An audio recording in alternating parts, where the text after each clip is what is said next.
APSLC আপোনালোকে join কৰাৰ কোনো লাভ নাই, কাৰণ তেওঁলোকৰ চৰকাৰ নাই, গভৰ্ণমেণ্ট নাই। চৰকাৰ নহ'লে গভৰ্ণমেণ্ট নহ'লে কি আপোনালোকক সহায় কৰিব পাৰিব? APSLC বিলাক কিবা গভৰ্ণমেণ্ট আছে কি?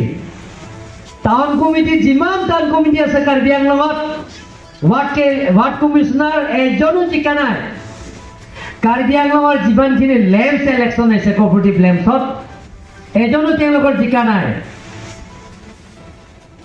কাৰ্বি আংলঙৰ 26টা সমষ্টি MEC সমষ্টি আছে, আমি বিজেপি দখলতে আছে। APSLC আছে নেকি? MLA অসমতো নাই, কাৰ্বি আংলঙতো নাই। অল ইণ্ডিয়াতো নাই MLA এজনো, আম আদমি পাৰ্টি চৰি APSLC MLA এজনো নাই, MPও নাই, MLA নাই, কোনো নাই তেওঁলোকৰ ইলেক্টেড। সেই পাৰ্টিৰ লগত জইন কৰা কিবা মূল্য থাকিব নেকি? কিবা সুবিধা পাব নেকি আপোনালোকে? একোতো নাপায়।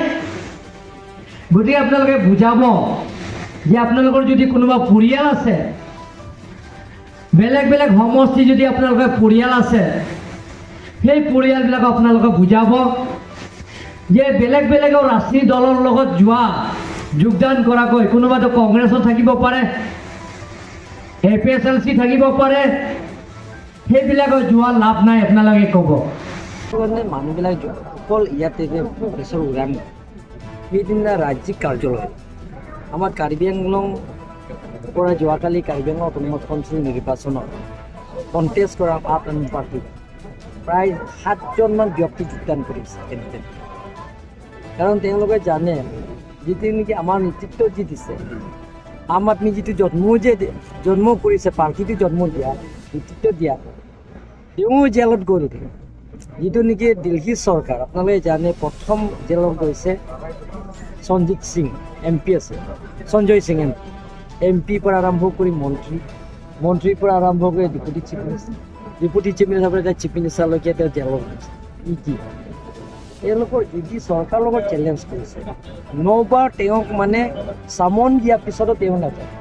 আৰু আপোনালোকৰ হৈছে যে এতিয়া ইডিয়ে তথ্যৰে দি আছে এতিয়ালৈ যে গোৱা ইলেকশ্যনত 47 পোষ্টত ট্ৰেন্সফাৰ হৈছে তেওঁলোকৰ নিজৰ প্ৰাৰ্থী জিকাবৰ কাৰণে। সেইবিলাক টকা ক'ৰ পৰা আহিছে? সেই গোটেইখিনি এতিয়া কাৰণ মানুহবিলাক এতিয়া জানে যে কাৰ্বি আংলঙত আপোনালোকে যেনে আজি যিটো আম আদমি পাৰ্টি জইন কৰিছে সেইটোৱেই নহয়, দিনে দিনে যোৱাকালি আপোনালোকে জানে যে ভাৰতীয় জনতা পাৰ্টীৰ প্ৰাৰ্থী হিচাপে 6 ST পাৰ্লিমেণ্টাৰী কনষ্টিটুৱেঞ্চি অমৰ সিং টিকেট প্ৰদান দিয়াৰ লগে লগে যোৱাকালি আমি গুৱাহাটীৰ পৰা আহি থাকোঁতে মানে ৰাস্তা চব ওলাই আহিছে, আশীৰ্বাদ দিছে, সকলো জাতি জনগোষ্ঠী ওলাই আহিছে আৰু মানুহবিলাকক নামাতিলে জইন কৰি আছে। আজিতো আমি এতিয়া ভুৱনেশ্বৰ উৰাণটো দিয়ে আমি মাতা নাই, নিজে পাছ লৈ জইন কৰি আছে। যোৱাকালি আহি আপোনালোকে দেখা পাইছোঁ, মইতো একদম 4 ঘণ্টা 45 মিনিট যিটো থিয় হৈ আছে, মানুহবিলাক যিটো আশীৰ্বাদ দিছে, বহিবও নোৱাৰে ইয়াতে। মই একো খোৱা নাই ৰাতিপুৱাৰ পৰা, ইয়াত 4:30 বাজিলৈকে মিটিং চলি আছে ইয়াতে। ইয়াৰো যিটো আদৰণি হ'ব তাতো মানে যোগদান কাৰ্যসূচী আছে।